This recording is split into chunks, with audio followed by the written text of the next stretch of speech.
ललकौ खलसिया गे टरक में बोला के माजा ललकौ खलसिया गे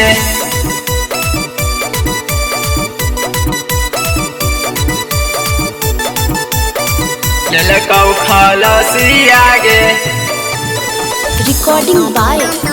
माहिया स्टूडियो जहानाबाद।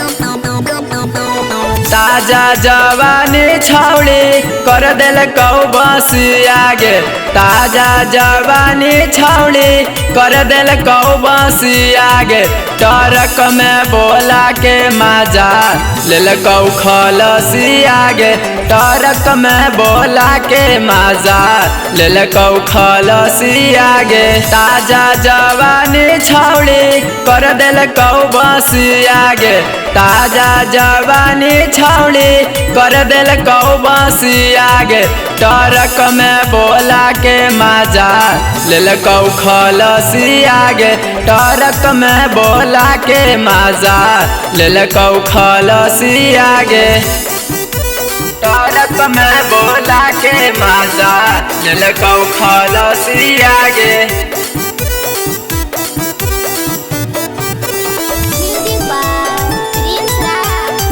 ललकौ खलसिया गे केबिन के भीतर छौड़ी दलकौ सुताई गे लहंगा में मोबिल तोरा दलकौ चुआई गे दलकौ चुआई गे केबिन के भीतर छौड़ी दलकौ सुताई गे लहंगा में मोबिल तोरा दलकौ चुआई गे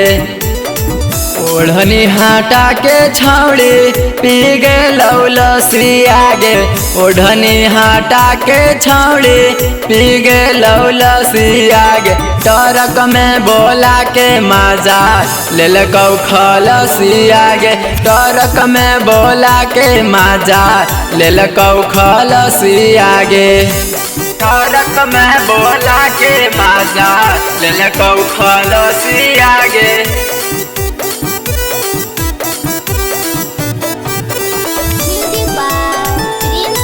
ललकौ खलसिया गे कमे उम्र में छौड़ी दे दिल कौडो जगे लग गे आदत खोजो अही रोज रोज गे रोज गे कमे उम्र में छौड़ी दे दिल कौडो जगे लग गे आदत खोजो अही रोज रोज गे रवि राठौर संगे कौन रंग रसिया गे लक्ष्मण यादव संगे